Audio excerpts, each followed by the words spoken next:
ਸਾਹਿਬ ਜੀ। ਸਤਨਾਮ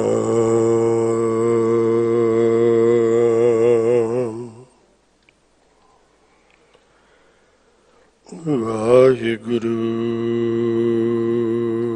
ਸਾਹਿਬ ਜੀ। ਰਾਖ ਲਿਓ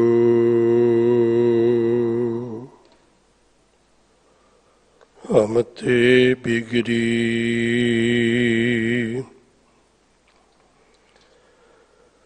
ਸੀਲ ਧਰਮ ਜਪ ਭਗਤ ਨਾ ਕੀਨੀ।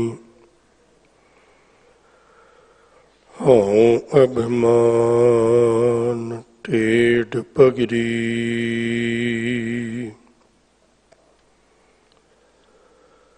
ਸੁਨੋ ਬਿਨੰਤੀਆ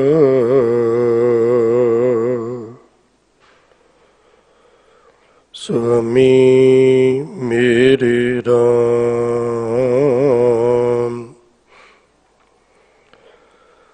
ਕੋਟ ਅਪਰਾਧ ਭਰੇ,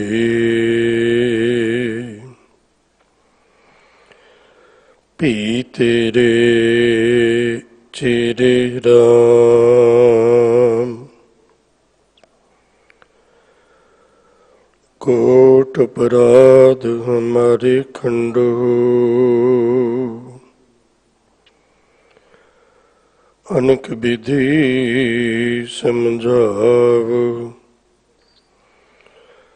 हम अज्ञान अल्प मत थोरी, तुम आपन बिरद रखाव। तुमरी शरण तुम्हारी आशा, तुम ही सजन सुहेले।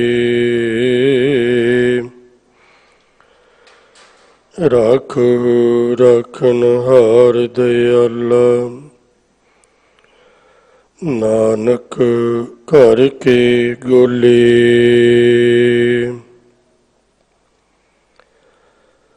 राखो राखन हार दयाला, नानक घर के गोले।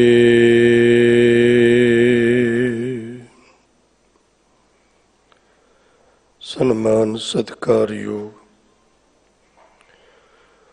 गुरु सवारी गुरु प्यारी, गुरु का रूप स्वरूप खालसा साध संगत जी। वडभागी हो, साहिब नसीब हो, उत्तम कर्मा वाली हो, जो बड़े अदब सत्कार सन्मान सहित बाला प्रीतम सतगुरु धन धन श्री गुरु हरकृष्ण साहब महाराज गरीब नवाज जी दे बख्शिशां मेहरामतां भरे पावन स्थान गुरुद्वारा श्री बंगला साहिब ਸਾਹਿਬ ਸ੍ਰੀ ਗੁਰੂ ਗ੍ਰੰਥ ਸਾਹਿਬ ਪਾਤਸ਼ਾਹ ਮਹਾਰਾਜ ਜੀ ਦੀ ਪਾਵਨ ਹਜ਼ੂਰੀ ਵਿੱਚ ਜੁੜ ਮਿਲ ਬੈਠੇ ਹੋ, ਅਥਵਾ ਦੂਰ ਦਰਾਡੇ ਦੇਸ਼ਾਂ ਵਿਦੇਸ਼ਾਂ ਵਿੱਚ ਬੈਠੇ ਹੋਏ ਇੰਟਰਨੈਟ ਟੈਲੀਵਿਜ਼ਨ ਦੇ ਮਾਧਿਅਮ ਰਾਹੀਂ ਧਿਆਨ ਗੁਰੂ ਸ਼ਬਦ ਨਾਲ ਜੋੜ ਕੇ ਆਪ ਜੀ ਇਸ ਸਮੇਂ ਇਹਨਾਂ ਘੜੀਆਂ ਨੂੰ ਸਫਲ ਬਣਾ ਰਹੇ ਹੋ। ਲੜੀਵਾਰ ਚੱਲ ਰਹੀ ਸਤਿਗੁਰਾਂ ਦੀ ਪਾਵਨ ਬਾਣੀ ਦੀ ਵਿਚਾਰ, ਜਿਸ ਵਿੱਚ ਗੁਰਫੁਰਮਾਨ ਦੇ ਇਲਾਹੀ ਬੋਲ ਆਪ ਜੀ ਨੇ ਸਨਮਾਨ ਸਤਿਕਾਰਯੋਗ ਸਿੰਘ ਸਾਹਿਬ ਗਿਆਨੀ ਰਣਜੀਤ ਸਿੰਘ ਜੀ, ਹੈਡ ਗ੍ਰੰਥੀ ਸਾਹਿਬ, ਤਿੰਨਾਂ ਪਾਸੋਂ ਬੜੇ ਪਿਆਰ ਬੜੇ ਅਦਬ ਸਹਿਤ ਸਰਵਣ ਕੀਤੇ ਨੇ। ਗੁਰੂ ਕੇ ਇਹਨਾਂ ਅਮੋਲਕ ਬਚਨਾਂ ਦੀ ਵਿਚਾਰ ਆਰੰਭਤਾ ਤੋਂ ਪਹਿਲਾਂ ਗੁਰੂ ਬਖਸ਼ਿਸ਼ ਕੀਤੀ। ਗੁਰੂ ਫਤਿਹ ਪ੍ਰਵਾਨ ਕਰੋ ਜੀ। ਵਾਹਿਗੁਰੂ ਜੀ ਕਾ ਖਾਲਸਾ, ਵਾਹਿਗੁਰੂ ਜੀ ਕੀ ਫਤਿਹ। ਵਾਰਾਂ ਤੇ ਵਧੀਕ ਪਾਵਨ ਸ਼ਲੋਕਾਂ ਦੀ ਵਿਚਾਰ ਚੱਲ ਰਹੀ ਹੈ। ਭੱਟ ਸਾਹਿਬਾਨਾਂ ਦੀ ਰਸਨਾ ਤੋਂ ਉਚਾਰਨ ਹੋਈ ਗੁਰੂ ਸਤੁਤੀ ਤੋਂ ਬਾਅਦ ਇਹ ਪਾਵਨ ਬਾਣੀ ਵਾਰਾਂ ਤੇ ਵਧੀਕ ਇਹਦੀ ਵਿਚਾਰ ਪ੍ਰਾਰੰਭ ਹੋਈ। ਉਥਾਨਕਾ ਆਪ ਜੀ ਪਿਛਲੇ ਦਿਨਾਂ ਵਿੱਚ ਸਰਵਣ ਕਰ ਆਏ ਹੋ ਕਿ ਜਿਹੜੇ ਗੁਰੂ ਸਾਹਿਬਾਨਾਂ ਦੇ ਸ਼ਲੋਕ ਪੌੜੀਆਂ ਦੇ ਭਾਵ ਨਾਲ ਮਿਲਦੇ ਸਨ, ਗੁਰੂ ਅਰਜਨ ਦੇਵ ਪਾਤਸ਼ਾਹ ਮਹਾਰਾਜ ਜੀ ਨੇ ਉਹ ਸ਼ਲੋਕ ਪੌੜੀਆਂ ਦੇ ਨਾਲ ਦਰਜ ਕਰਕੇ ਮੁਕੰਮਲ ਵਾਰਾਂ ਬਖਸ਼ਿਸ਼ ਕੀਤੀਆਂ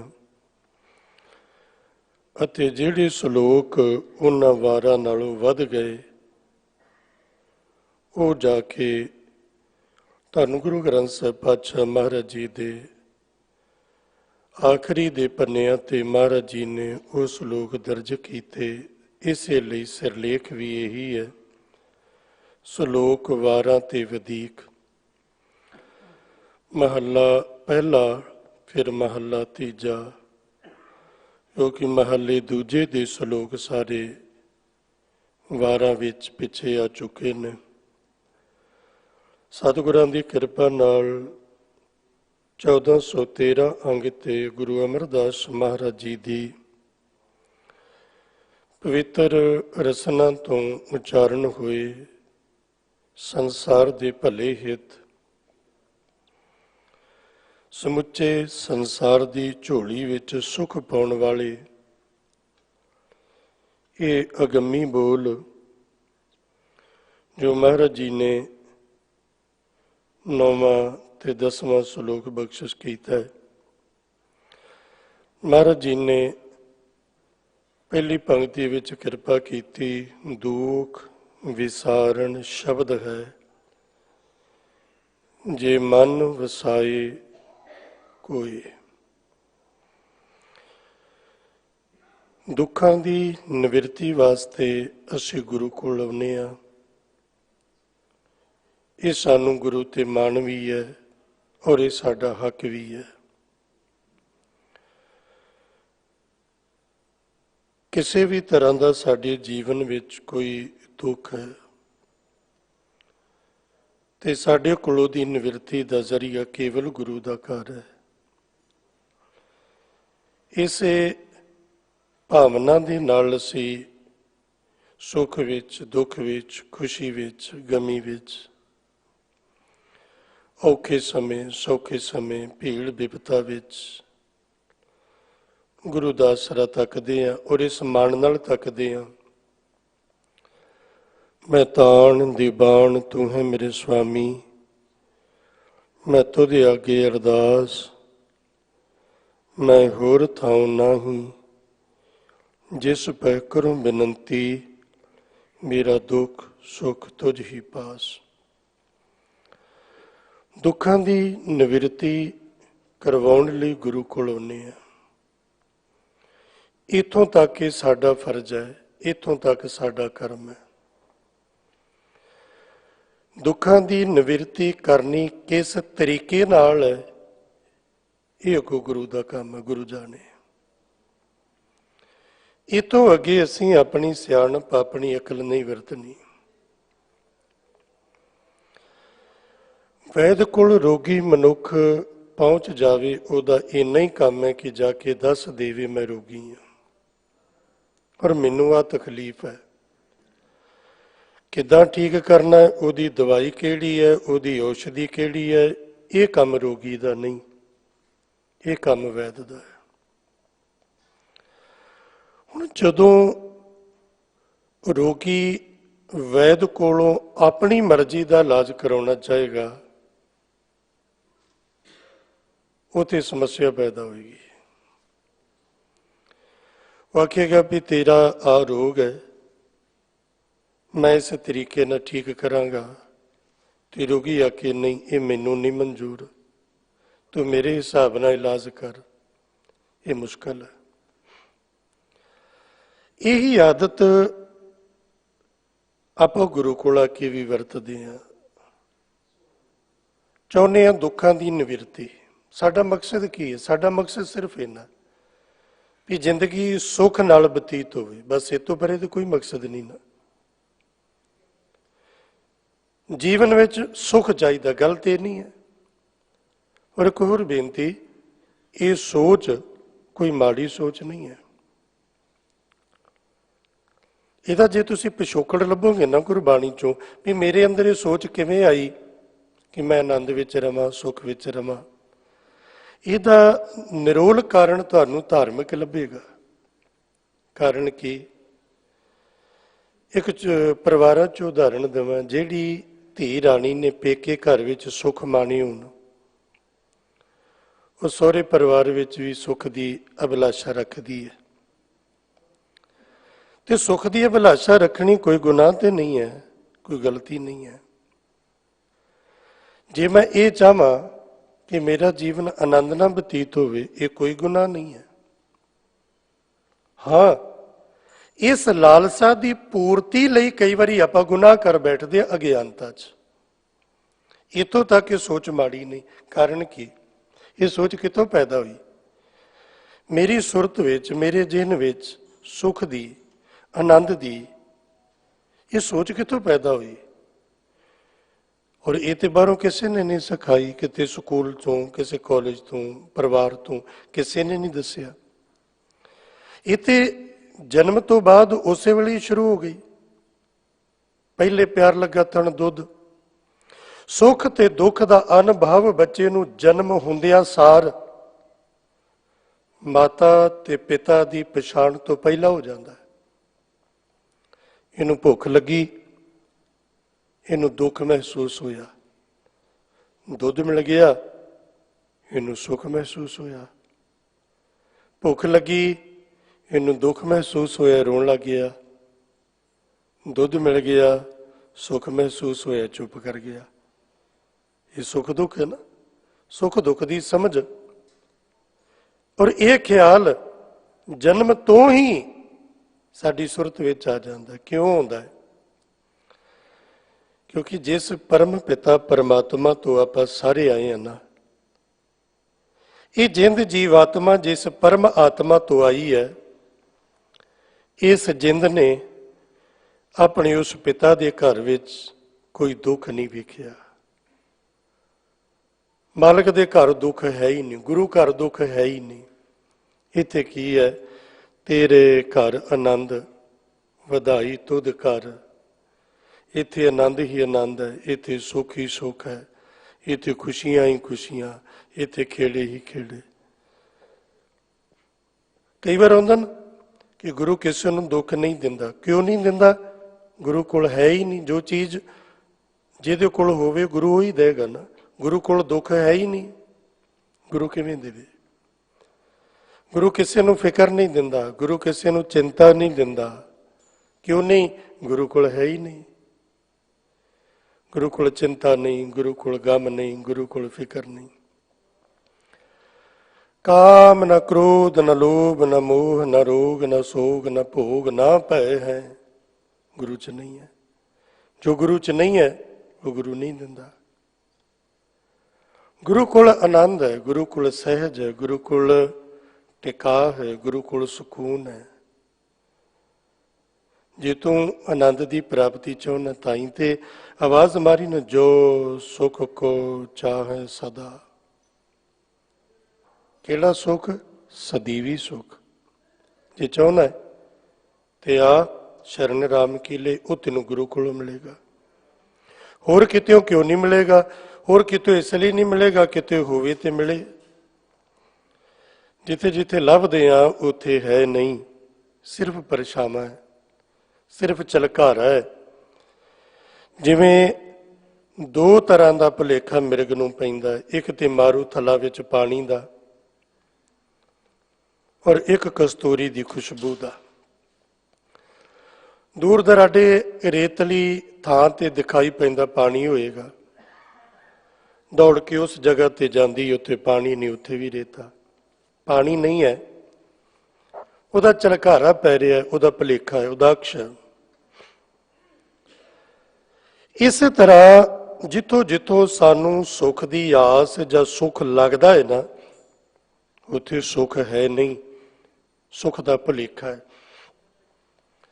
ਸੁੱਖ ਦਾ ਭੁਲੇਖਾ ਹੈ ਕਿ ਪੈਸੇ ਵਿੱਚ ਹੋਏਗਾ, ਭੁਲੇਖਾ ਹੈ ਪਰਿਵਾਰ ਵਿੱਚ ਹੋਏਗਾ, ਭੁਲੇਖਾ ਹੈ ਧਨ ਦੌਲਤ ਵਿੱਚ ਹੋਏਗਾ, ਇਹ ਵੀ ਭੁਲੇਖਾ ਹੈ ਕਿ ਪਦਵੀ ਵਿੱਚ ਹੋਏਗਾ, ਮੇਰੀ ਪਦਵੀ ਵੱਧ ਜਾਏ, ਹੋਰ ਉੱਚਾ ਹੋਰ ਉੱਚਾ ਹੋਰ ਉੱਚਾ ਹੋ ਜਾ, ਸੁਖੀ ਹੋ ਜਾਗਾ। ਨਹੀਂ, ਹੋਰ ਦੁਖੀ ਹੋਏਗਾ, ਸੁਖੀ ਨਹੀਂ ਹੋਏਗਾ, ਦੁਖੀ ਹੋਏਗਾ। ਗੁਰੂ ਬਖਸ਼ਿਸ਼ ਕਿਰਪਾ ਕਰਦੇ ਨੇ ਤੇ ਸਾਨੂੰ ਇਹ ਸਮਝਾਉਂਦੇ ਨੇ ਵੀ ਤੂੰ ਗੁਰੂ ਕੋਲ ਆ ਕੇ ਇੱਥੋਂ ਤੱਕ ਤੇਰਾ ਕਰਮ ਹੈ, ਆਪਣਾ ਦੁੱਖ ਦੱਸਣਾ, ਇਹ ਤੇਰਾ ਕਰਮ ਹੈ, ਤੇਰਾ ਹੱਕ ਹੈ, ਤੇਰਾ ਫਰਜ਼ ਹੈ ਔਰ ਤੇਰਾ ਮਾਨਵੀ ਹੈ। ਗੁਰੂ ਨੇ ਦੁੱਖ ਦੀ ਨਿਵਰਤੀ ਕਿਵੇਂ ਕਰਨੀ ਹੈ, ਇੱਥੇ ਆਪਣੀ ਅਕਲ ਨਾ ਵਰਤੀ,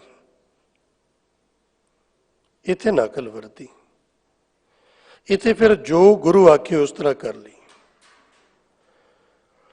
ਬੱਚੇ ਨੂੰ ਸਕੂਲ ਭੇਜ ਦਿੰਦੇ ਆ, ਕਲਾਸਰੂਮ ਬੈਠ ਜਾਂਦਾ, ਬੱਚੇ ਨੇ ਆਪਣੀ ਮਰਜ਼ੀ ਨਾਲ ਨਹੀਂ ਪੜ੍ਹਨਾ,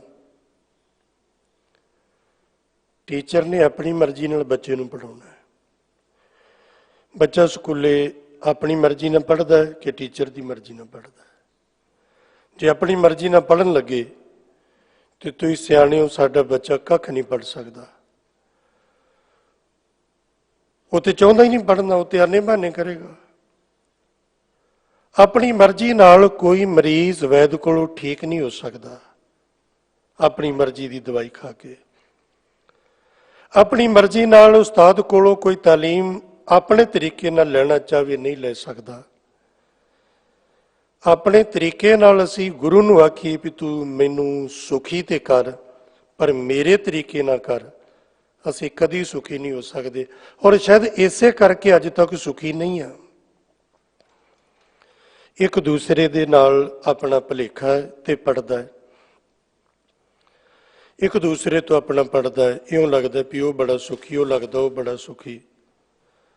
ਪਰ ਗੁਰੂ ਗ੍ਰੰਥ ਸਾਹਿਬ ਮਹਾਰਾਜ ਕਹਿੰਦੇ ਨੇ ਨਹੀਂ, ਕੋਈ ਵੀ ਸੁਖੀ ਨਹੀਂ। ਜੋ ਜੋ ਦੀਸ ਹੈ ਸੋ ਸੋ ਰੋਗੀ, ਰੋਗ ਰਹਿਤ ਮੇਰਾ ਸਤਿਗੁਰ ਜੋਗੀ। ਜਿਹੜਾ ਰੋਗੀ ਹੈ ਉਹ ਸੁਖੀ ਕਿਵੇਂ ਹੋਏਗਾ? ਫਿਰ ਜਿਨ੍ਹਾਂ ਲੋਕਾਂ ਕੋਲ ਮਾਇਆ ਥੋੜੀ ਹੈ, ਪੈਸਾ ਥੋੜਾ ਹੈ, ਘਰ-ਬਾਰ ਛੋਟਾ ਹੈ ਜਾਂ ਨਹੀਂ ਹੈ, ਉਹਨਾਂ ਨੂੰ ਇਉਂ ਲੱਗਦਾ ਹੈ ਜਿਨ੍ਹਾਂ ਦੇ ਵੱਡੇ ਵੱਡੇ ਮਹਿਲ ਮਕਾਨ ਘਰ ਤੇ ਬੜਾ ਪੈਸਾ ਹੈ, ਇਹਨਾਂ ਕੋਲ ਸੁੱਖ ਹੋਏਗਾ।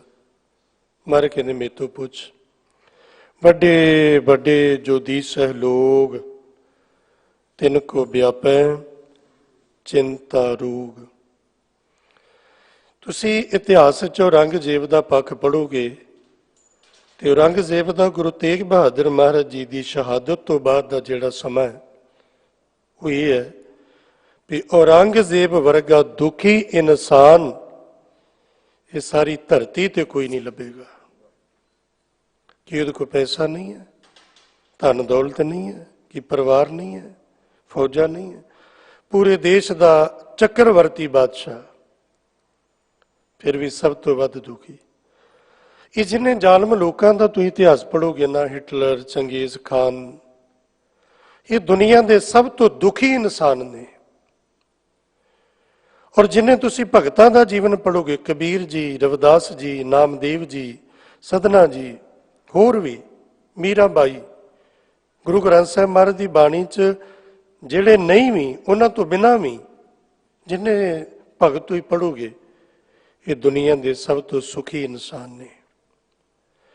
ਹੁਣ ਤੁਸੀਂ ਇਹ ਦੁਨੀਆ ਦੇ ਸਭ ਤੋਂ ਦੁਖੀ ਲੋਕ, ਜਿਨ੍ਹਾਂ ਕੋਲ ਇੰਨੀ ਦੌਲਤ, ਇੰਨਾ ਪੈਸਾ, ਦੁਨੀਆ ਦੇ ਸਭ ਤੋਂ ਸੁਖੀ ਲੋਕ ਜਿਨ੍ਹਾਂ ਕੋਲ ਕੱਖ ਵੀ ਨਹੀਂ। ਫਿਰ ਸੁੱਖ ਦਾ ਤੇ ਦੁੱਖ ਦਾ ਕਾਰਨ ਕੀ ਹੈ? ਤੇ ਮਹਾਰਾਜ ਕਹਿੰਦੇ ਨੇ ਸੁੱਖ ਨਾਹੀਂ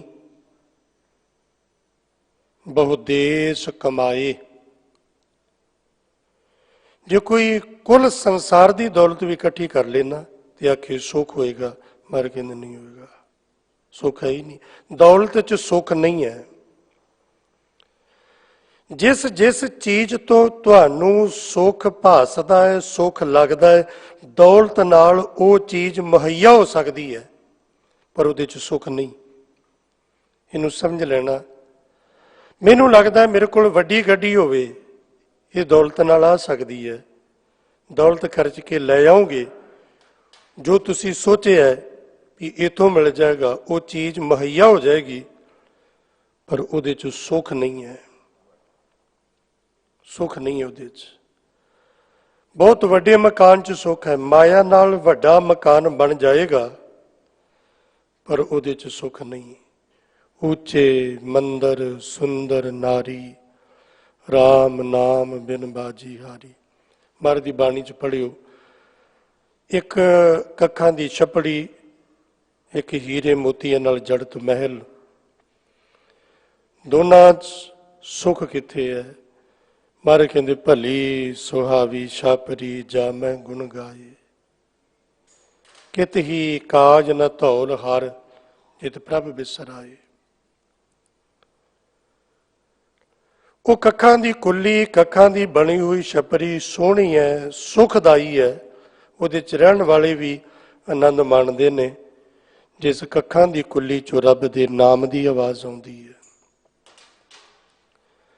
ਤੇ ਵੱਡੇ ਵੱਡੇ ਮਹਿਲ ਮਕਾਨ ਮਾੜੀਆਂ ਰੱਬ ਦੇ ਨਾਮ ਤੋਂ ਵੀ ਹੋਣੀਆਂ, ਮਰ ਕਹਿੰਦੇ ਕਿਸੇ ਕੰਮ ਨਹੀਂ, ਅੱਗ ਲੱਗ ਜਾਏ ਉਹਨਾਂ ਨੂੰ, ਕਿਸੇ ਕੰਮ ਨਹੀਂ। ਸਤਿਗੁਰੂ ਪਾਤਸ਼ਾਹ ਮਹਾਰਾਜ ਜੀ ਨੇ ਪਾਵਨ ਬਾਣੀ 'ਚ ਵਾਰ-ਵਾਰ ਇਹ ਸਮਝਾ ਦਿੱਤਾ ਹੈ, ਜਿਹੜੀਆਂ ਜਿਹੜੀਆਂ ਚੀਜ਼ਾਂ ਵਿੱਚ ਤੂੰ ਸੁੱਖ ਸਮਝੀ ਬੈਠਾ, ਉੱਥੇ ਸੁੱਖ ਨਹੀਂ ਹੈ, ਉੱਥੇ ਨਹੀਂ ਹੈ। ਜੇ ਤੈਨੂੰ ਲੱਗ ਰਿਹਾ ਹੈ ਤੇ ਤੂੰ ਭੁਲੇਖੇ 'ਚ ਹੈ, ਤੂੰ ਅਗਿਆਨਤਾ ਵਿੱਚ ਹੈ। ਜੇ ਤੈਨੂੰ ਲੱਗ ਰਿਹਾ ਨਾ ਵੀ ਰੱਬ ਦੇ ਨਾਂ ਤੋਂ ਬਿਨਾਂ ਕਿਤੇ ਹੋਰ ਹੈ, ਤੇ ਮਹਾਰਾਜ ਕਹਿੰਦੇ ਨਹੀਂ। ਮਹਾਰਾਜ ਕਹਿੰਦੇ ਬਾਕੀ ਤੇ ਗੱਲਾਂ ਹੀ ਬੇਅਰਥ ਹੋਛੀਆਂ ਗੱਲਾਂ ਨੇ, ਕੱਖ ਨਹੀਂ। ਸਿਮਰਤ ਵੇਦ ਪੁਰਾਣ ਪੁਕਾਰਨ ਪੋਥੀਆਂ, ਨਾਮ ਬਿਨਾ ਸਭ ਕੂੜ ਗਾਲੀ ਹੋਛੀਆਂ, ਹੋਛੀਆਂ ਗੱਲਾਂ ਨੇ। ਜਿਸ ਘਰ ਵਿੱਚ ਵਾਹਿਗੁਰੂ ਜੀ ਦਾ ਨਾਮ ਨਹੀਂ, ਬੜਾ ਕੁਝ ਹੈ, ਸਭ ਹੋਛਾ ਹੈ, ਬਹੁਤ ਕੁਛ ਹੈ, ਸਭ ਹੋਛਾ ਹੈ। ਮਸਕੀਨ ਸਾਹਿਬ ਇੱਕ ਬੜੀ ਸੋਹਣੀ ਉਦਾਹਰਣ ਦਿੰਦੇ ਨੇ ਕਿ ਪਰਮਾਤਮਾ ਦੇ ਨਾਮ ਤੋਂ ਬਿਨਾ ਦੁਨਿਆਵੀ ਗੱਲਾਂ ਤੇ ਕੀ, ਪਰਮਾਰਥ ਦੇ ਸਾਰੇ ਕਰਮ ਵੀ ਫੋਕਟ ਤੇ ਬੇਕਾਰ ਨੇ। ਜਿਵੇਂ ਲਾੜੇ ਤੋਂ ਬਿਨਾ ਬਰਾਤ ਹੋਵੇ, ਬਰਾਤ ਜਾ ਰਹੀ ਹੈ, ਢੋਲ ਵਾਜੇ ਵੱਜ ਰਹੇ ਨੇ, ਸੈਂਕੜੇ ਬਰਾਤੀ ਨੇ, ਕੀ ਹੋ ਰਿਹਾ ਹੈ? ਬਰਾਤ ਜਾ ਰਹੀ ਹੈ, ਲਾੜਾ ਕਿੱਥੇ? ਲਾੜਾ ਤੇ ਹੈ ਹੀ ਨਹੀਂ।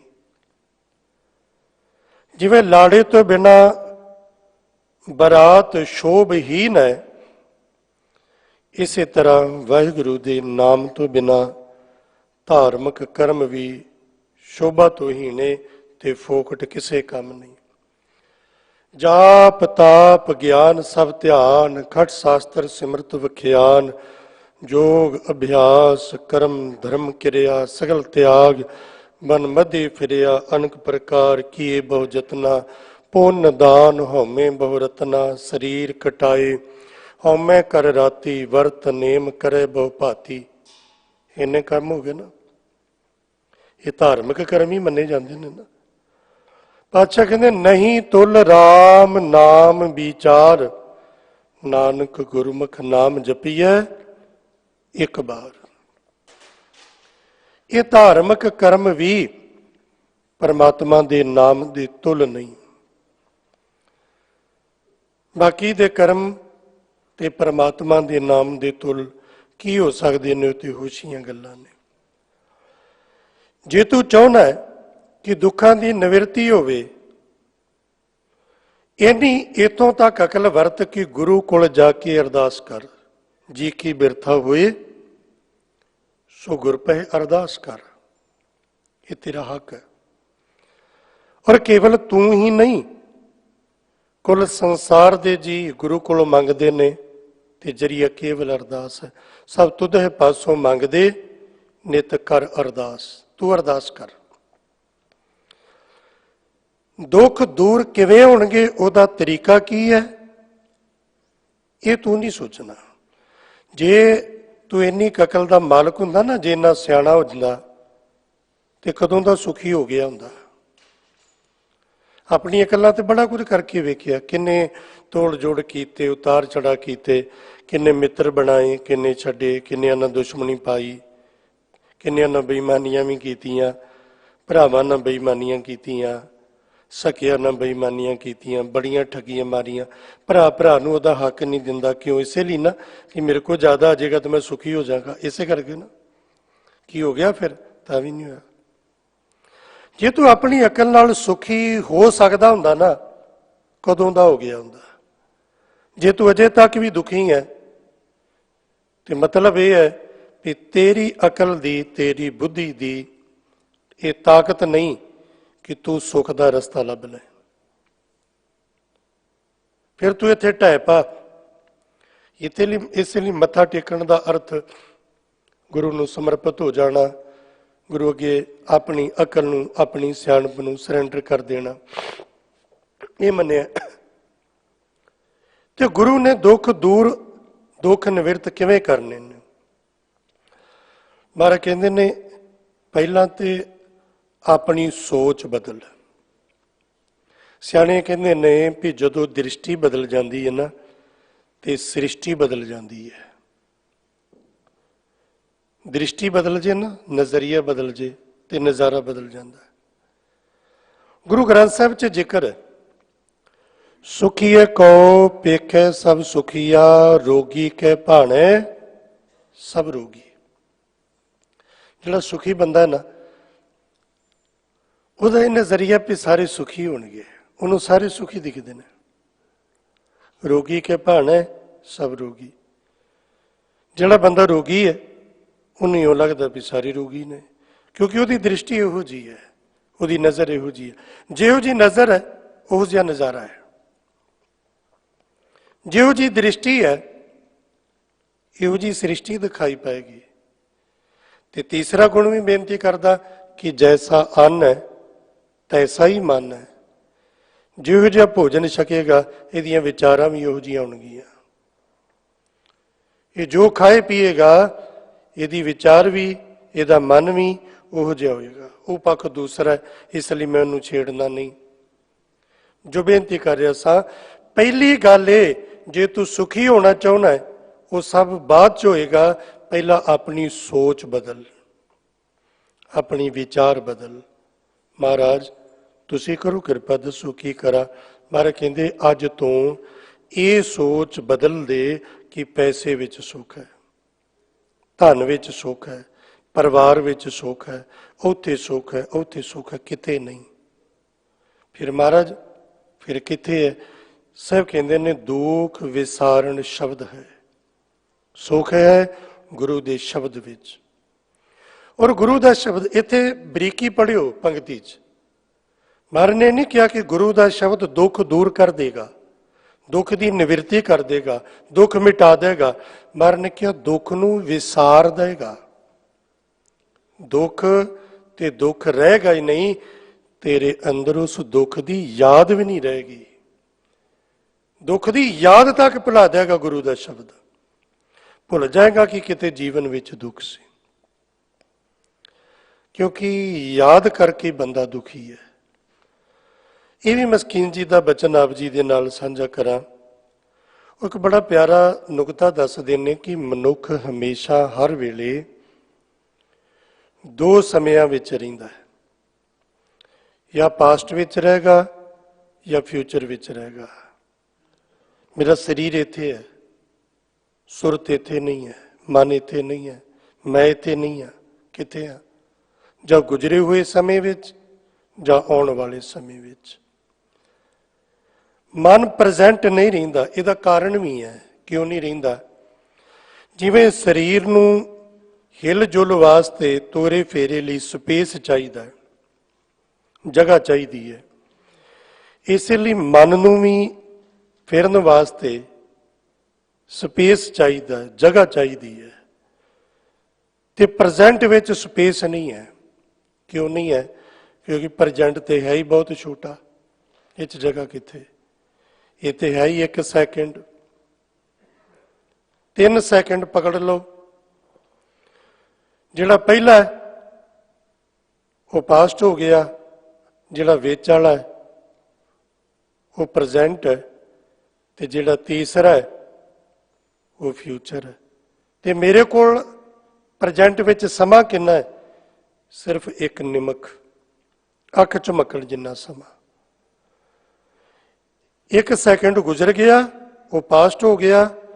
ਫਿਰ ਮੇਰੇ ਕੋਲ ਇੱਕੋ ਬਚਿਆ, ਜਿਹੜਾ ਅਗਲਾ ਹੈ ਉਹ ਜੇ ਭਵਿੱਖ ਵਿੱਚ ਹੈ। ਮਨ ਨੂੰ ਦੌੜਨ ਵਾਸਤੇ, ਭੱਜਣ ਵਾਸਤੇ ਸਪੇਸ ਚਾਹੀਦੀ ਹੈ, ਜਗ੍ਹਾ ਚਾਹੀਦੀ ਹੈ। ਪ੍ਰੈਜ਼ੈਂਟ ਵਿੱਚ ਸਪੇਸ ਨਹੀਂ ਹੈ, ਜਗ੍ਹਾ ਨਹੀਂ ਹੈ। ਪਾਸਟ ਵਿੱਚ ਤੇ ਫਿਊਚਰ ਵਿੱਚ ਬਹੁਤ ਸਪੇਸ ਹੈ। ਪਿੱਛੇ ਚਲੇ ਜਾਓ, ਜਿੰਨਾ ਮਰਜ਼ੀ ਪਿੱਛੇ ਚਲੇ ਜਾਓ, 10 ਸਾਲ, 20 ਸਾਲ, 50 ਸਾਲ, ਜਿੰਨੀ ਉਮਰ ਉਹਨਾਂ ਚਲੇ ਜਾਓ। ਉਸ ਤੋਂ ਵੀ ਪਿੱਛੇ ਚਲੇ ਜਾਓ।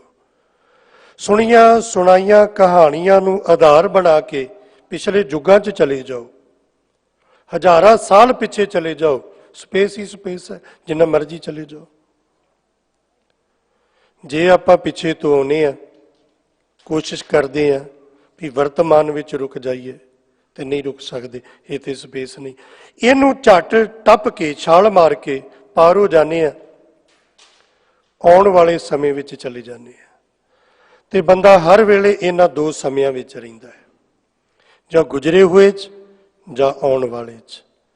ਜੇ 2 ਸਮਿਆਂ ਵਿੱਚ ਰਹਿੰਦਾ ਹੈ, ਦੋਵਾਂ 'ਚੋਂ ਇੱਕ ਸਮੇਂ 'ਚ ਰਹੇਗਾ ਨਾ, ਜਾਂ ਗੁਜ਼ਰੇ ਹੋਏ 'ਚ ਜਾਂ ਆਉਣ ਵਾਲੇ 'ਚ, ਤੇ ਫਿਰ ਇਹਦੇ ਅੰਦਰ ਦੋਵਾਂ 'ਚੋਂ ਇੱਕ ਚੀਜ਼ ਚੱਲਦੀ ਹੋਏਗੀ,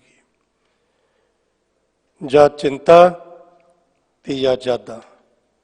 ਗੁਜ਼ਰੇ ਹੋਏ 'ਚ ਰਹੇਗਾ ਤੇ ਗੁਜ਼ਰੇ ਦੀਆਂ ਯਾਦਾਂ ਹੋਣਗੀਆਂ, ਆਉਣ ਵਾਲੇ 'ਚ ਰਹੇਗਾ ਤੇ ਆਉਣ ਵਾਲੇ ਦਾ ਫਿਕਰ ਹੋਏਗਾ। ਤੇ ਬੜਾ ਪਿਆਰਾ ਬਚਨ ਮਸਕੀਨ ਸਾਹਿਬ ਜੀ ਸਾਂਝਾ ਕਰਦੇ ਸੀ, ਬੀਤ ਗਈ ਦੀ ਯਾਦ ਪਈ ਹੱਡਾਂ ਨੂੰ ਖਾਵੇ, ਆਉਣ ਵਾਲੇ ਦਾ ਫਿਕਰ ਪਿਆ ਦਿਲ ਨੂੰ ਤੜਫਾਵੇ। ਜੇ ਤੁਸੀਂ ਪਿੱਛੇ ਚਲੇ ਗਏ ਹੋ ਤਾਂ ਵੀ ਤੁਸੀਂ ਦੁਖੀ ਆ, ਜੇ ਤੁਸੀਂ ਅੱਗੇ ਚਲੇ ਗਏ ਆ ਤਾਂ ਵੀ ਤੁਸੀਂ ਦੁਖੀ ਆ। ਆਪਣਾ ਪਾਸਟ ਵੇਖੋਗੇ ਕੀ ਪੱਲੇ ਪੈ ਗਿਆ? ਯਾਦਾਂ, ਉਹ ਯਾਦਾਂ ਤੁਹਾਨੂੰ ਦੁਖੀ ਕਰਨਗੀਆਂ। ਇੱਕ ਹੋਰ ਬਰੀਕੀ ਸਮਝ ਲੈਣਾ, ਤੁਹਾਡੇ ਗੁਜ਼ਰੇ ਹੋਏ ਸਮੇਂ ਦੇ ਸੁੱਖ ਦੀ ਯਾਦ ਹੋਵੇ, ਉਹ ਵੀ ਤੁਹਾਨੂੰ ਅੱਜ ਸੁੱਖ ਨਹੀਂ ਦੇਗੀ, ਉਹ ਯਾਦ ਵੀ ਦੁੱਖ ਹੀ ਦੇਗੀ। ਗੁਜ਼ਰੇ ਹੋਏ ਸਮੇਂ ਦੀ ਦੁੱਖ ਦੀ ਯਾਦ ਹੋਵੇ, ਉਹ ਯਾਦ ਵੀ ਤੁਹਾਨੂੰ ਦੁੱਖ ਹੀ ਦੇਗੀ। ਗੁਜ਼ਰੇ ਹੋਏ ਸਮੇਂ 'ਚ ਤੁਸੀਂ ਸੁੱਖ ਵੇਖਿਆ, ਉਹਨੂੰ ਯਾਦ ਕਰੋਗੇ ਤਾਂ ਵੀ ਦੁਖੀ ਹੋਵੋਗੇ, ਅੱਜ ਨਹੀਂ ਹੈ। ਗੁਜ਼ਰੇ ਹੋਏ ਸਮੇਂ 'ਚ ਦੁੱਖ ਵੇਖਿਆ, ਉਹਨੂੰ ਯਾਦ ਕਰੋਗੇ ਤਾਂ ਵੀ ਦੁਖੀ ਹੋਵੋਗੇ ਕਿ ਮੈਨੂੰ ਇੰਨਾ ਦੁੱਖ ਕਿਉਂ ਸੀ। ਤੇ ਜੇ ਇਸ ਤੋਂ ਛਾਲ ਮਾਰ ਕੇ ਅੱਗੇ ਚਲੇ ਜਾਓਗੇ, ਜੇ ਕੱਲ ਦੀ ਗੱਲ ਕਰੋਗੇ ਤੇ ਅੱਗੇ ਫਿਊਚਰ ਤੇ ਚਿੰਤਾ ਹੀ ਚਿੰਤਾ, ਬਸ ਜਿਹਨੂੰ ਵੇਖ ਲਓ ਚਿੰਤਾ।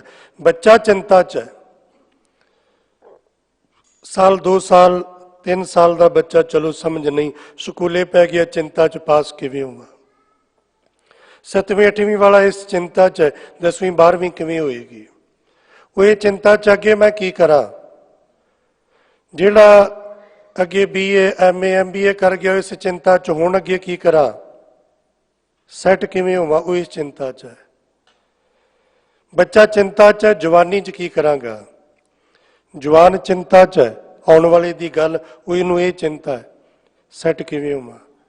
ਬਜ਼ੁਰਗਾਂ ਨੂੰ ਬਚਪਨਾ ਚਲਾ ਗਿਆ, ਜਵਾਨੀ ਚਲੀ ਗਈ, ਬੁਢੇਪਾ, ਜੋ ਅਜੇ ਵੀ ਅੱਗੇ ਦਾ ਸੋਚਦੇ ਨੇ, ਇਹ ਚਿੰਤਾ ਹੈ, ਬੱਚਿਆਂ ਲਈ ਮੈਂ ਕਿਵੇਂ ਕਰਾਂ, ਕੀ ਕਰਾਂ, ਕਿਵੇਂ ਦੇਵਾਂ ਇਹਨਾਂ ਨੂੰ, ਤੇ ਇਹਨਾਂ ਕਿਵੇਂ ਦੇ ਦੇਵਾਂ ਕਿ ਜੋ ਮੈਂ ਆਪਣੇ ਜੀਵਨ ਵਿੱਚ ਦੁੱਖ ਵੇਖੇ ਨੇ ਇਹ ਨਾ ਵੇਖਣ। ਗੁਜ਼ਰੇ ਹੋਏ 'ਚ ਵਿਚਰੇਗਾ, ਦੁਖੀ ਹੋਏਗਾ। ਗੁਜ਼ਰੇ ਹੋਏ ਸਮੇਂ ਦੀਆਂ ਯਾਦਾਂ, ਆਉਣ ਵਾਲੇ ਸਮੇਂ ਦੀ ਚਿੰਤਾ, ਇਹ ਦੋਨਾਂ ਰੂਪਾਂ 'ਚ ਮਨੁੱਖ ਨੂੰ ਦੁਖੀ ਕਰਦੀ ਹੈ। ਤੇ ਪਾਤਸ਼ਾਹ ਕਹਿੰਦੇ ਨੇ ਸੁੱਖ ਗੁਰੂ ਦੇ ਸ਼ਬਦ ਵਿੱਚ ਹੈ। ਗੁਰੂ ਦਾ ਸ਼ਬਦ ਤੈਨੂੰ ਸੁਖੀ ਹੀ ਨਹੀਂ ਕਰੇਗਾ, ਤੇਰੇ ਅੰਦਰੋਂ ਦੁੱਖਾਂ ਦੀਆਂ ਯਾਦਾਂ ਮਿਟਾ ਦੇਗਾ। ਕੇਵਲ ਗੁਰੂ ਦੀ ਯਾਦ ਹੈ, ਸ਼ਬਦ ਦੀ ਯਾਦ ਹੈ, ਪ੍ਰਭੂ ਦੀ ਯਾਦ ਹੈ। ਧਿਆਨ ਧਰੋ ਤੇ ਕੋ ਮਨ ਮੈਂ ਜੇ ਕੋ ਅਮਤੋਜ ਸਭੈ ਜਗ ਛਾਇਓ। ਇੱਕ ਗੁਰੂ ਦੀ ਯਾਦ ਹੈ ਜਿਹੜੀ ਮਨੁੱਖ ਨੂੰ ਆਨੰਦ ਨਾਲ ਭਰ ਦਿੰਦੀ ਹੈ। ਪੈਸੇ ਦੀ, ਪਰਿਵਾਰ ਦੀ, ਗੁਜ਼ਰੇ ਹੋਏ ਸਮੇਂ ਦੀ, ਜਵਾਨੀ ਦੀ, ਬਚਪਨੇ ਦੀ ਕੋਈ ਵੀ ਯਾਦ ਮਨੁੱਖ ਨੂੰ ਸੁੱਖ ਨਾਲ, ਸਹਿਜ ਨਾਲ, ਟਿਕਾ ਨਾਲ, ਆਨੰਦ ਨਾਲ ਨਹੀਂ ਭਰੇਗੀ। ਇੱਕ ਵਾਹਿਗੁਰੂ ਦੀ ਯਾਦ ਹੈ ਜਿਹੜੀ ਮਨੁੱਖ ਨੂੰ ਸੁੱਖ ਨਾਲ ਲਬਾਲਬ ਭਰ ਦਿੰਦੀ ਹੈ। ਉਹਦੀ ਯਾਦ ਵਿੱਚ ਇੰਨਾ ਸੁੱਖ ਹੈ, ਉਹਦੇ ਚਿੰਤਨ ਵਿੱਚ ਇੰਨਾ ਸੁੱਖ ਹੈ, ਜਿੱਦਣ ਉਹ ਮਿਲ ਗਿਆ ਉਦਣ ਕੋਈ ਦੁੱਖ ਕਿਵੇਂ ਰਹੇਗਾ। ਇਸ ਲਈ ਜਿੱਥੇ ਅਸੀਂ ਆਪਣੀ ਇਹ ਸੋਚ ਬਦਲਣੀ ਹੈ ਵੀ ਜਿੱਥੇ ਜਿੱਥੇ ਮੈਂ ਹੁਣ ਤੱਕ ਸੁੱਖ ਸਮਝਦਾ ਉੱਥੇ ਸੁੱਖ ਨਹੀਂ, ਸੁੱਖ ਗੁਰੂ ਦੇ ਸ਼ਬਦ ਵਿੱਚ ਹੈ। ਸੁੱਖ ਗੁਰੂ ਦੇ ਸ਼ਬਦ ਵਿੱਚ ਹੈ। ਤੇ ਜਦੋਂ ਸਾਨੂੰ ਇਹ ਸਮਝ ਲੱਗ ਗਈ ਕਿ ਗੁਰੂ ਦੇ ਸ਼ਬਦ ਵਿੱਚ ਸੁੱਖ ਹੈ, ਫਿਰ ਆਪਣੀ ਅਰਦਾਸ ਵੀ ਬਦਲਣੀ ਹੈ। ਆਪਣਾ ਮੰਗਣ ਦਾ ਢੰਗ ਤਰੀਕਾ ਵੀ ਬਦਲਣਾ ਹੈ। ਹੁਣ ਥੋੜਾ ਜਿਹਾ ਇੱਥੇ ਨੁਕਤਾ ਸਮਝ ਲਿਓ। ਆਪਾਂ ਸਾਰੇ ਗੁਰੂ ਕੋਲ ਆਉਂਦੇ ਆ, ਮੰਗਦੇ ਆ, ਅਰਦਾਸਾਂ ਕਰਦੇ ਆ, ਜੋਦੜੀਆਂ ਕਰਦੇ ਆ। ਆਪਣੇ ਆਪਣੇ ਜੀਵਨ ਵਿੱਚ ਵਿਚਾਰ ਝਾਤ ਮਾਰਿਓ। ਜਿਸ ਤਰੀਕੇ ਨਾਲ ਤੁਸੀਂ ਅਰਦਾਸ ਕਰਦੇ ਹੋ, ਮੰਗਦੇ ਹੋ, ਇਹ ਤਰੀਕਾ ਤੁਹਾਨੂੰ ਗੁਰੂ ਨੇ ਦੱਸਿਆ ਜਾਂ ਤੁਸੀਂ ਆਪ ਅਪਣਾਇਆ ਜਾਂ ਤੁਹਾਡੇ ਮਾਤਾ ਪਿਤਾ ਨੇ ਸਿਖਾਇਆ? ਇਹ ਤੁਸੀਂ ਵਿਚਾਰਿਓ। ਤੁਹਾਡੀਆਂ ਬੜੀਆਂ ਸਮੱਸਿਆ ਹੱਲ ਹੋ ਜਾਣਗੀਆਂ। ਤੇ ਜਦੋਂ ਆਪਾਂ ਵੇਖਾਂਗੇ ਨਾ, ਇਹ ਜੋ ਤਰੀਕਾ ਆਪਾਂ ਅਪਣਾਇਆ ਅਰਦਾਸ ਦਾ, ਇਹ ਆਪਾਂ ਗੁਰੂ ਕੋਲੋਂ ਨਹੀਂ ਸਿੱਖਿਆ। ਜਾਂ ਤੇ ਆਪ ਜਾਂ ਆਪਣੇ ਵੱਡਿਆਂ ਤੋਂ। ਮਾਤਾ ਪਿਤਾ ਬੱਚਿਆਂ ਨੂੰ ਲੈ ਕੇ ਆਉਂਦੇ ਨੇ, ਵੇਖੀਦਾ ਗੁਰੂ ਹਜ਼ੂਰ ਉਹਨੂੰ ਸਿਖਾਉਂਦੇ ਨੇ, ਬੇਟਾ ਇੱਥੇ ਹੱਥ ਜੋੜ ਕੇ ਖਲੋਣਾ ਹੈ, ਅੱਖਾਂ ਬੰਦ ਕਰਕੇ ਖਲੋਣਾ ਹੈ। ਛੋਟੇ ਛੋਟੇ ਬੱਚੇ ਕਈ ਵਾਰ ਅਰਦਾਸਾਂ ਕਰਦੇ ਹੁੰਦੇ ਨੇ, ਦੇਖਣ ਨੂੰ ਬੜਾ ਸੋਹਣਾ ਲੱਗਦਾ ਹੈ, ਬੜੇ ਸੋਹਣੇ ਲੱਗਦੇ ਨੇ। ਹੱਥ ਜੋੜੇ ਹੁੰਦੇ ਨੇ, ਅੱਖਾਂ ਬੰਦ ਕੀਤੀਆਂ, ਮੂੰਹ ਬੋਲੀ ਜਾ ਰਹੇ ਨੇ, ਕੁਝ ਬੋਲੀ ਜਾ ਰਹੇ ਨੇ। ਕੀ ਕਰ ਰਹੇ ਨੇ? ਕੁਝ ਮੰਗ ਰਹੇ ਨੇ। ਉਹਨਾਂ ਨੂੰ ਉਹ ਮੰਗਣਾ ਕਿਹਨੇ ਸਿਖਾਇਆ? ਮਾਂ ਨੇ ਸਿਖਾਇਆ, ਪਿਓ ਨੇ ਸਿਖਾਇਆ। ਗੁਰੂ ਕੋਲ ਇਸ ਤਰ੍ਹਾਂ ਮੰਗਣਾ, ਆ ਮੰਗਣਾ। ਬਹੁਤ ਤਾਦਾਦ ਆਪਾਂ ਇਸੇ ਤਰ੍ਹਾਂ ਹੀ ਸਿੱਖਿਆ, ਜਾਂ ਆਪਣੀ ਮਰਜ਼ੀ ਨਾਲ, ਜਾਂ ਸਾਡੇ ਮਾਤਾ ਪਿਤਾ ਨੇ ਸਾਨੂੰ ਸਿਖਾਇਆ। ਗੁਰੂ ਕੋਲੋਂ ਮੰਗਣਾ ਨਹੀਂ ਸਿੱਖਿਆ। ਜਿਸ ਤਰੀਕੇ ਨਾਲ ਅਸੀਂ ਹੁਣ ਤੱਕ ਮੰਗਿਆ ਜਾਂ ਮੰਗ ਰਹੇ ਆ, ਇਹ ਤਰੀਕਾ ਠੀਕ ਨਹੀਂ। ਬੜੀ ਨਿਮਰਤਾ ਸਹਿਤ ਹੱਥ ਜੋੜ ਕੇ ਬੇਨਤੀ, ਕੋਈ ਕਿੰਤੂ ਪਰੰਤੂ ਕਟਾਕਸ਼ ਨਹੀਂ ਹੈ। ਇੱਕ ਵਿਚਾਰ ਹੈ, ਇਹ ਤਰੀਕਾ ਠੀਕ ਨਹੀਂ। ਕਿਉਂ ਨਹੀਂ? ਜੇ ਇਹ ਤਰੀਕਾ ਠੀਕ ਹੁੰਦਾ ਤੇ ਹੁਣ ਤੱਕ ਅਸੀਂ ਸੁਖੀ ਹੋ ਗਏ ਹੁੰਦੇ। ਕਿ ਸੁਖੀ ਹੋਣ ਲਈ 40 ਸਾਲ 50 ਸਾਲ ਲੱਗਣਗੇ? 70 ਸਾਲ ਦੀ ਉਮਰ ਹੋ ਗਈ, ਅਜੇ ਸੁਖੀ ਨਹੀਂ, ਇੰਨਾ ਸਮਾਂ ਲੱਗੇਗਾ? ਸੁਖੀ ਹੋਣ ਵਾਸਤੇ ਇੰਨਾ ਸਮਾਂ ਨਹੀਂ। ਗੁਰੂ ਤੇ ਝੱਟ ਸੁਖੀ ਕਰ ਦਿੰਦਾ ਹੈ। ਫਿਰ ਕਮੀ ਕਿੱਥੇ ਹੈ? ਫਿਰ ਕਮੀ ਮੇਰੇ 'ਚ ਹੈ। ਮੈਨੂੰ ਗੁਰੂ ਕੋਲੋਂ ਮੰਗਣ ਦੀ ਜਾਚ ਨਹੀਂ ਆਈ। ਤੇ ਜਿਹੜਾ ਮੈਂ ਇੰਨੇ ਸਾਲਾਂ ਤੋਂ ਮੰਗਿਆ ਉਹ ਕੀ? ਤੇ ਸਤਿਗੁਰੂ ਕਹਿੰਦੇ ਤੂੰ ਸੁੱਖ ਮੰਗਿਆ ਹੀ ਕਿੱਦਣ ਹੈ ਮੇਰੇ ਕੋਲੋਂ?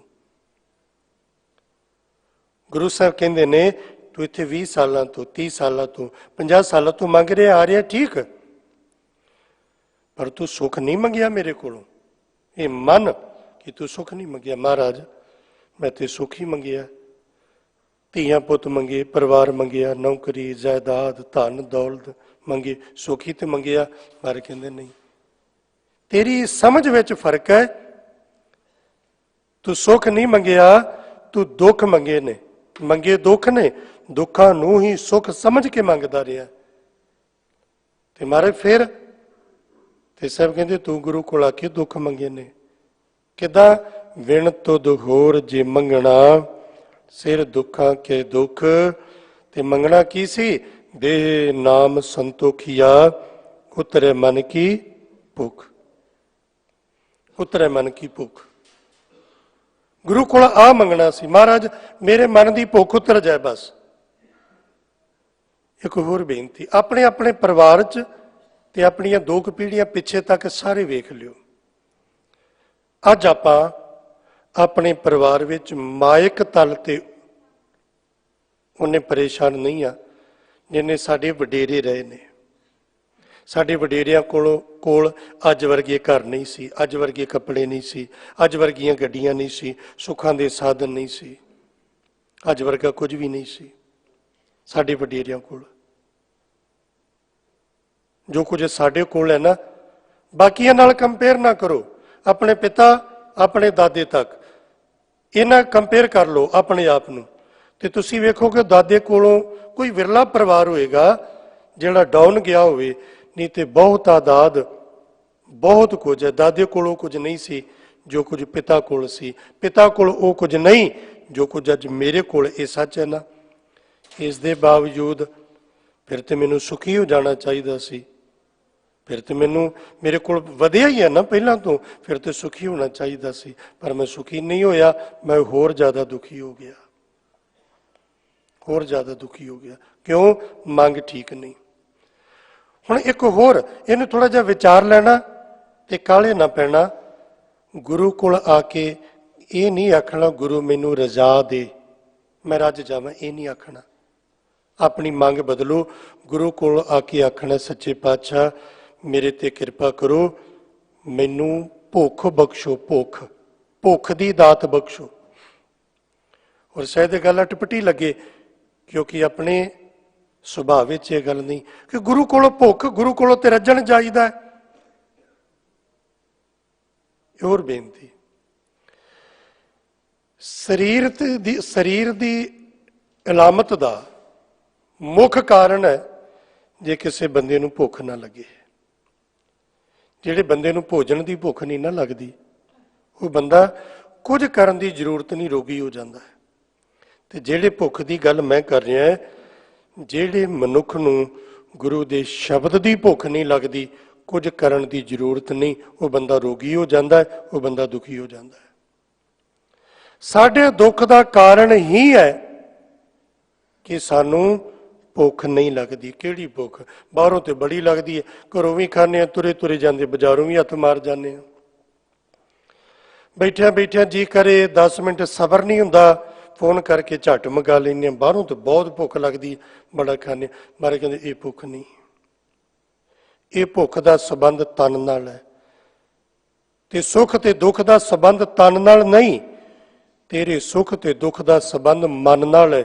ਚਿੰਤਾ ਦਾ ਸੰਬੰਧ ਤਨ ਨਾਲ ਨਹੀਂ, ਫਿਕਰ ਦਾ ਸੰਬੰਧ ਤਨ ਨਾਲ ਨਹੀਂ, ਗਮੀ ਦਾ ਸੰਬੰਧ ਤਨ ਨਾਲ ਨਹੀਂ, ਈਰਖਾ ਦਾ ਸੰਬੰਧ, ਕਾਮ ਦਾ, ਕ੍ਰੋਧ ਦਾ, ਲੋਭ ਦਾ, ਮੋਹ ਦਾ, ਹੰਕਾਰ ਦਾ, ਦੁਐਸ਼ ਦਾ, ਤ੍ਰਿਸ਼ਨਾ ਦਾ ਸੰਬੰਧ ਤਨ ਨਾਲ ਨਹੀਂ, ਉਹ ਮਨ ਨਾਲ ਹੈ। ਇਸ ਲਈ ਮਨ ਦੀ ਭੁੱਖ ਗੁਰੂ ਕੋਲੋਂ ਮੰਗ। ਤੂੰ ਦੁਖੀ ਤਨ ਕਰਕੇ ਨਹੀਂ ਹੈ, ਤਨ ਕਰਕੇ ਤੇ ਬੜੇ ਇਲਾਜ ਨੇ, ਨਾ ਮੁਰਾਦ ਬਿਮਾਰੀਆਂ ਦੇ ਵੀ ਇਲਾਜ ਆ ਗਏ। ਬੜਾ ਡਰੇ, ਸਾਲ 2 ਸਾਲ ਔਖੇ ਨਿਕਲੇ, ਕਰੋਨਾ ਦਾ ਵੀ ਆ ਹੀ ਗਿਆ ਨਾ, ਕਿਤੇ ਨਾ ਕਿਤੇ ਕਾਫੀ ਪ੍ਰਬੰਧ ਹੋ ਹੀ ਗਿਆ। ਆਉਣ ਵਾਲੇ ਸਮੇਂ 'ਚ ਗੁਰੂ ਕਿਰਪਾ ਕਰੇਗਾ ਹੋਰ ਹੋ ਜਾਏਗਾ। ਤਨ ਦੇ ਰੋਗ ਦਾ ਤੇ ਇਲਾਜ ਹੋ ਜਾਏਗਾ, ਪਰ ਮਨ ਦੇ ਰੋਗ ਦਾ ਇਲਾਜ ਗੁਰੂ ਤੋਂ ਬਿਨਾਂ ਕੋਈ ਨਹੀਂ ਕਰ ਸਕਦਾ ਤੇ ਕਿਸੇ ਤੋਂ ਨਹੀਂ ਹੋਣਾ। ਇਸ ਲਈ ਅੱਜ ਤੋਂ ਇਹ ਮੰਗ, ਸਤਿਗੁਰੂ ਮੈਨੂੰ ਭੁੱਖ ਨਹੀਂ ਲੱਗਦੀ। ਬਹੁਤ ਤਾਦਾਦ ਦੁਨੀਆ ਤੇ ਐਸੇ ਲੋਕਾਂ ਦੀ ਹੈ ਜਿਹੜੇ ਮਨ ਦੇ ਤਲ ਤੇ, ਜਿਨ੍ਹਾਂ ਨੂੰ ਭੁੱਖ ਨਹੀਂ ਲੱਗਦੀ। ਬਹੁਤ ਤਾਦਾਦ ਉਹਨਾਂ ਲੋਕਾਂ ਦੀ ਹੈ ਜਿਨ੍ਹਾਂ ਨੂੰ ਭੋਜਨ ਦੀ ਤੇ ਬਹੁਤ ਭੁੱਖ ਲੱਗਦੀ ਹੈ, ਪਰ ਬਹੁਤ ਤਾਦਾਦ ਉਹਨਾਂ ਲੋਕਾਂ ਦੀ ਜਿਨ੍ਹਾਂ ਨੂੰ ਭਜਨ ਦੀ ਭੁੱਖ ਨਹੀਂ ਲੱਗਦੀ, ਭਜਨ ਦੀ ਭੁੱਖ ਨਹੀਂ ਲੱਗਦੀ। ਤੇ ਮਹਾਰਾਜ ਨੇ ਕਿਹਾ ਇੱਥੇ ਭੁੱਖ ਮੰਗ ਭਜਨ ਦੀ।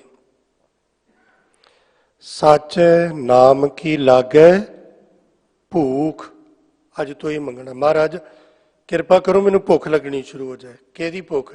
ਸੱਚ ਨਾਮ ਕੀ ਲਾਗੈ ਭੂਖ। ਜਿੱਦਣ ਭੁੱਖ ਲੱਗ ਗਈ ਤੂੰ ਜਪਣਾ ਸ਼ੁਰੂ ਕੀਤਾ, ਜਦੋਂ ਜਪਿਆ ਫਿਰ ਉਹ ਤੂੰ ਭੁੱਖੈ ਖਾਏ ਚਲੀਐ ਦੁੱਖ। ਕਿੰਨਾ ਸੌਖਾ ਤਰੀਕਾ, ਪਰ ਆਪਾਂ ਕਦੀ ਅਪਣਾਇਆ ਹੀ ਨਹੀਂ, ਕਿਤੇ ਵਰਤਿਆ ਨਹੀਂ। ਤੇਰੇ ਦੁੱਖਾਂ ਦਾ ਕਾਰਨ ਸਿਰਫ ਇਹ ਹੈ ਵੀ ਤੈਨੂੰ ਭੁੱਖ ਨਹੀਂ ਲੱਗ ਰਹੀ। ਕੋਠੀਆਂ ਧਨ ਦੋ, ਇਹ ਨਹੀਂ ਮੰਗਣਾ, ਛੱਡ ਦੇ ਅੱਜ ਤੋਂ। ਐਵੇਂ ਰੱਟੇ ਪਿੱਟੇ ਲਾਏ ਨੇ, ਜੋ ਵੱਡਿਆਂ ਤੋਂ ਸਿੱਖਿਆ ਸਿਖਾਇਆ ਉਹੀ ਅੱਗੇ, ਉਹੀ ਆਪਾਂ ਅੱਗੇ ਨਿਆਣਿਆਂ ਨੂੰ ਸਿਖਾਤਾ, ਉਹੀ ਕੁਝ ਕਰੀ ਜਾਂਦੇ ਨਾ। ਛੱਡ ਦਈਏ ਇਹਨਾਂ ਨੂੰ, ਆ ਮੰਗੀਏ। ਜਦ ਤੇ ਆ ਮੰਗੋ ਸਤਿਗੁਰੂ ਤੇਰੇ ਨਾਂ ਦੀ ਭੁੱਖ ਲੱਗੇ। ਜੇ ਹੋਰ ਸ਼ਬਦ ਐਡ ਕਰਨੇ ਨੇ ਤੇ ਇੱਕ ਗੱਲ ਹੋਰ ਮੰਗ ਲਓ ਕਿ सा मत देहो दयाल प्रभ जित तुम्हें अराधा। वो अकल दे ਜਿਹਦੇ ਨਾਲ ਤੈਨੂੰ ਜਪਾਂ। ਤੇ ਜਿੱਦਣ ਰੱਬ ਦੇ ਨਾਂ ਦੀ ਭੁੱਖ ਲੱਗਣ ਲੱਗ ਗਈ, ਅੰਮ੍ਰਿਤ ਵੇਲੇ ਦੀ ਭੁੱਖ, ਨਿਤਨੇਮ ਦੀ ਭੁੱਖ, ਸਿਮਰਨ ਦੀ ਭੁੱਖ, ਨਾਮਦਾਨ ਇਸ਼ਨਾਨ ਦੀ ਭੁੱਖ, ਗੁਰੂ ਕੋਲ ਆਉਣ ਦੀ ਭੁੱਖ, ਬਾਣੀ ਪੜ੍ਹਨ ਦੀ ਭੁੱਖ, ਕਥਾ ਕੀਰਤਨ ਕਰਨ ਦੀ ਤੇ ਸੁਣਨ ਦੀ ਭੁੱਖ, ਗੁਰੂ ਗੁਰੂ ਕਰਨ ਦੀ ਭੁੱਖ, ਦਮ ਦਮ ਸਦਾ ਸੰਭਾਲਦਾ ਦਮ ਨਾ ਬਿਰਥਾ ਜਾਏ, ਇਹ ਭੁੱਖ ਇੰਨੀ ਜ਼ਿਆਦਾ ਵੱਧ ਜਾਏ ਕਿ ਇੱਕ ਸਵਾਸ ਵੀ ਬਿਰਥਾ ਨਾ ਜਾਏ। ਤੇ ਮਹਾਰਾਜ ਕਹਿੰਦੇ ਗੁਰੂ ਦੀ ਸ਼ਬਦ ਦੀ ਕਲਾ, ਗੁਰੂ ਦੇ ਸ਼ਬਦ ਦੀ ਬਰਕਤ ਇੰਨੀ ਵਰਤੇਗੀ, ਤੇਰੀ ਜ਼ਿੰਦਗੀ ਚੋਂ ਭੁੱਖ ਵੀ ਚਲੇ, ਦੁੱਖ ਵੀ ਚਲੇ ਜਾਣਗੇ, ਦੁੱਖਾਂ ਦੀ ਯਾਦ ਵੀ ਚਲੀ ਜਾਏਗੀ। ਸਾਚ ਨਾਮ ਆਧਾਰ ਮੇਰਾ ਜਿਨ ਭੁੱਖਾਂ ਸਭ ਗਵਾਈਆਂ। ਇਹ ਦੁਨਿਆਵੀ ਭੁੱਖਾਂ ਰੱਬ ਦੇ ਨਾਮ ਨੇ ਮਿਟਾ ਦੇਣੀਆਂ ਨੇ, ਇਹ ਬਾਹਰੋਂ ਨਹੀਂ। ਬਿਨਾਂ ਸੰਤੋਖ ਨਹੀਂ ਕੋਈ ਰਾਜੇ ਤੂੰ ਨਹੀਂ ਰੱਜ ਸਕਦਾ, ਜਿੰਨਾ ਮਰਜ਼ੀ ਯਤਨ ਕਰ ਲਈ। ਦੁੱਖ ਵਿਸਾਰਨ ਸ਼ਬਦ ਹੈ, ਦੁੱਖਾਂ ਦੀ ਨਿਵਰਤੀ ਸ਼ਬਦ ਹੈ। ਤੇ ਸ਼ਬਦ ਉਹ ਕਮਾਏਗਾ ਜਿਹਨੂੰ ਭੁੱਖ ਲੱਗੇਗੀ ਸ਼ਬਦ ਦੀ, ਜਿਹਨੂੰ ਸ਼ਬਦ ਦੀ ਭੁੱਖ ਲੱਗੇਗੀ। ਤੇ ਸ਼ਬਦ ਦੀ ਭੁੱਖ ਕਿਹਨੂੰ ਲੱਗੇਗੀ? ਜੇ ਮਨ ਵਸਾਏ ਕੋਈ, ਜਿਹੜਾ ਗੁਰੂ ਦੇ ਸ਼ਬਦ ਨੂੰ ਮਨ 'ਚ ਵਸਾਏਗਾ। ਔਰ ਇਹਦਾ ਕੁਝ ਸੰਬੰਧ ਤੇ ਭੋਜਨ ਵਰਗਾ ਤੇ ਗੁਣ ਥੋੜੇ ਜਿਹੇ ਵੱਖਰੇ ਨੇ। ਜਿਵੇਂ ਜਿਵੇਂ ਭੋਜਨ ਛਕਦੇ ਜਾਓ ਭੁੱਖ ਘਟਦੀ ਜਾਂਦੀ ਹੈ, ਮਨੁੱਖ ਤ੍ਰਿਪਤ ਹੁੰਦਾ ਜਾਂਦਾ ਤਨ ਦੇ ਤਲ ਤੇ। ਔਰ ਭਜਨ ਦਾ ਇਹ ਗੁਣ ਹੈ, ਜਿਵੇਂ ਜਿਵੇਂ ਭਜਨ ਕਰਦੇ ਜਾਓ ਤਿਵੇਂ ਤਿਵੇਂ ਮਨ ਦੀ ਭਜਨ ਕਰਨ ਦੀ ਭੁੱਖ ਹੋਰ ਜ਼ਿਆਦਾ ਵੱਧਦੀ ਹੈ, ਘਟਦੀ ਨਹੀਂ ਹੈ, ਹੋਰ ਵੱਧਦੀ ਹੈ, ਹੋਰ ਵੱਧਦੀ ਹੈ। ਬਾਣੀ ਪੜ੍ਹਦਿਆਂ ਬਾਣੀ ਪੜ੍ਹਨ ਦੀ ਭੁੱਖ ਹੋਰ ਵੱਧਦੀ ਹੈ, ਹੋਰ ਵੱਧਦੀ ਹੈ। ਇਹ ਹੋਰ ਜਪਦਾ ਹੈ, ਹੋਰ ਜਪਦਾ ਹੈ, ਭੁੱਖ ਹੋਰ ਵੱਧਦੀ ਹੈ, ਭੁੱਖ ਹੋਰ ਵੱਧਦੀ ਹੈ, ਫਿਰ ਹੋਰ ਜਪਦਾ, ਫਿਰ ਜਪਦਿਆਂ ਪਹੁੰਚ ਜਾਂਦਾ ਹੈ। ਅਬ ਤੋ ਜਾਏ ਚੜੇ ਸਿੰਘਾਸਨ ਮਿਲੇ ਹੈ ਸਾਰੰਗ ਪਾਨੀ, ਰਾਮ ਕਬੀਰਾ ਏਕ ਭਏ ਹੈ ਕੋਈ ਨਾ ਸਕੇ ਪਛਾਨੀ।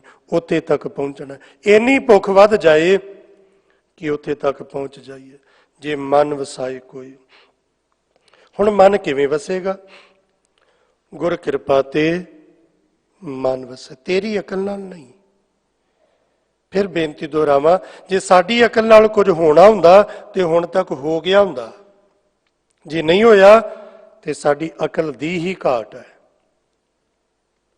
ਆਪਣੀ ਅਕਲ ਛੱਡ ਤੇ ਗੁਰੂ ਦੀ ਅਕਲ ਲੈ, ਗੁਰ ਕਿਰਪਾ ਤੇ ਮਨ ਵਸਾਏ। ਹਿਰਦੇ 'ਚ ਸ਼ਬਦ ਵਸੇਗਾ, ਸੱਚੇ ਨਾਮ ਦੀ ਭੁੱਖ ਲੱਗੇਗੀ, ਗੁਰੂ ਦੀ ਕਿਰਪਾ ਨਾਲ ਕਰਮ ਪ੍ਰਾਪਤ ਹੋਏ। ਤੇ ਗੁਰੂ ਦੀ ਕਿਰਪਾ ਤੇਰੇ ਕੀਤੇ ਹੋਏ ਕਰਮਾਂ ਨਾਲ ਮਿਲਣੀ। ਸਭਨਾ ਉੱਪਰ ਨਦਰ ਪ੍ਰਭ ਤੇਰੀ, ਕਿਸੇ ਥੋੜੀ ਕਿਸੇ ਹੈ ਕਣੇਰੀ।